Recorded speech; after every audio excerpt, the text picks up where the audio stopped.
CHAPTER II Of the Money Moon. This recording is in the public domain. The Money Moon, a Romance, by Geoffrey Farnell. CHAPTER II How George Bellew sought counsel of his valet. The first intimation Bellew received of the futility of his hopes was the following letter which he received one morning as he sat at breakfast in his chambers at St. James Street, W. My dear George, I am writing to tell you that I like you so much that I am quite sure I could never marry you. It would be too ridiculous. Liking, you see, George, is not love, is it? Though, personally, I think all that sort of thing went out of fashion with our great-grandmother's hoops and crinolines. So, George, I have decided to marry the Duke of Ryde. The ceremony will take place in 3 weeks' time at St. George's, Hanover Square, and everyone will be there, of course. If you care to come too, so much the better. I won't say that I hope you will forget me, because I don't, but I am sure you will find someone to console you, because you are such a dear fellow, and so ridiculously rich. So, good bye, and best wishes. Ever yours most sincerely, Sylvia. Now, under such circumstances, had Bellew sought oblivion and consolation from bottles, or gone headlong to the devil in any of other numerous ways that are more or less inviting, deluded people would have pitied him, and shaken grave heads over him, for it seems that disappointment, more especially in love, may condone many offences, and cover as many sins as charity.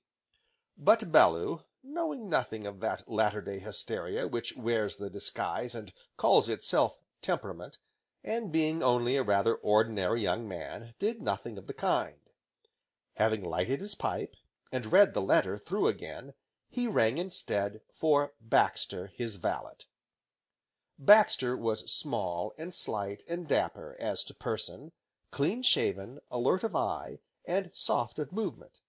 In a word, Baxter was the cream of gentlemen's gentlemen, and the very acme of what a valet should be, from the very precise parting of his glossy hair, to the trim toes of his glossy boots. Baxter, as has been said, was his valet, and had been his father's valet before him, and as to age, might have been 30, or 40, or 50, as he stood there beside the table, with one eyebrow raised a trifle higher than the other, waiting for Bellew to speak. "Baxter." "Sir?" "Take a seat." "Thank you, sir." And Baxter sat down, not too near his master, nor too far off, but exactly at the right and proper distance. "Baxter, I wish to consult with you." "As between master and servant, sir?" "As between man and man, Baxter." "Very good, Mr. George, sir." "I should like to hear your opinion, Baxter, as to what is the proper and most accredited course to adopt when one has been crossed in love."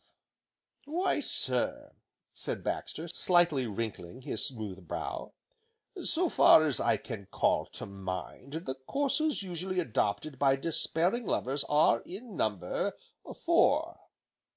"Name them, Baxter." "First, Mr. George, there is what I may term the course retaliatory." "Which is marriage." "Marriage?"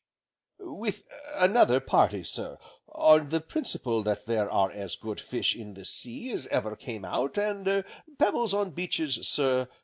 You understand me, sir?" "Perfectly, go on."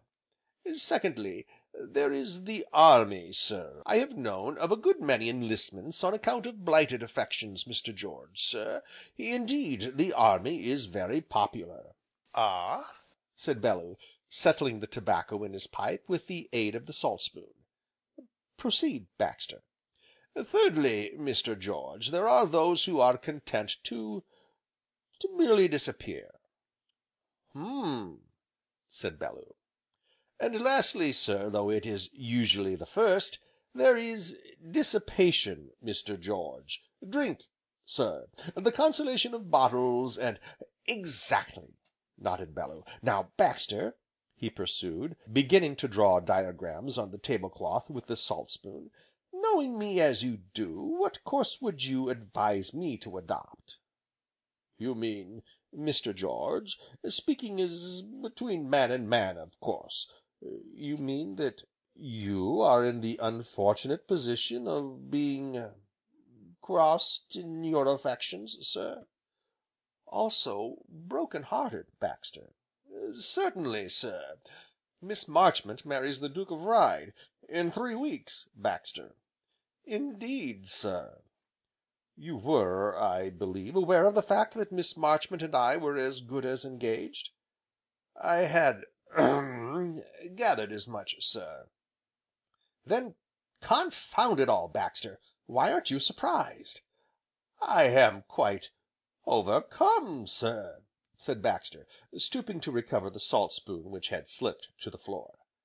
"Consequently," pursued Bellew, "I am broken hearted, as I told you." "Certainly, sir." "Crushed, despondent, and utterly hopeless, Baxter, and shall be henceforth pursued by the haunting spectre of the Might Have Been." "Very natural, sir, indeed." "I could have hoped, Baxter, that having served me so long, not to mention my father, you would have shown just a shade more feeling in the matter." "And if you were to ask me, as between man and man, sir, why I don't show more feeling, then, speaking as the old servant of your respected father, Master George, sir, I should beg most respectfully to say that regarding the lady in question, her conduct is not in the least surprising, Miss Marchmont being a beauty and aware of the fact, Master George. Referring to your heart, sir, I am ready to swear that it is not even cracked. Now, sir, what clothes do you propose to wear this morning? And pray, why should you be so confident of regarding the condition of my heart?"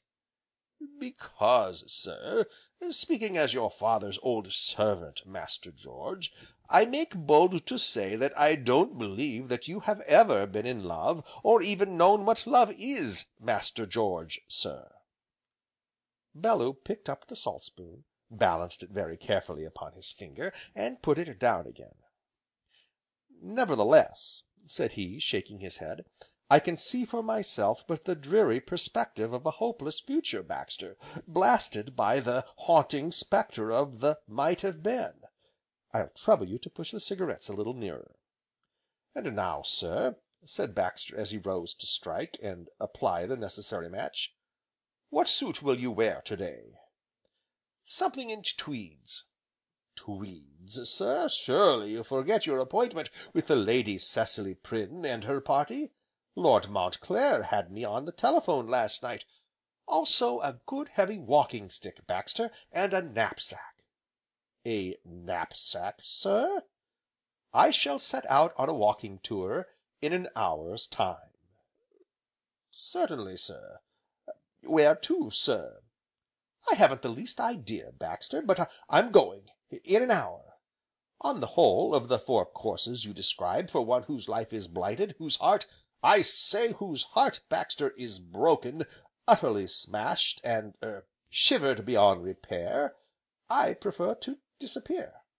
In an hour, Baxter." "Shall you drive the touring car, sir, or the new racer?" "I shall walk, Baxter, alone, in an hour." Chapter 2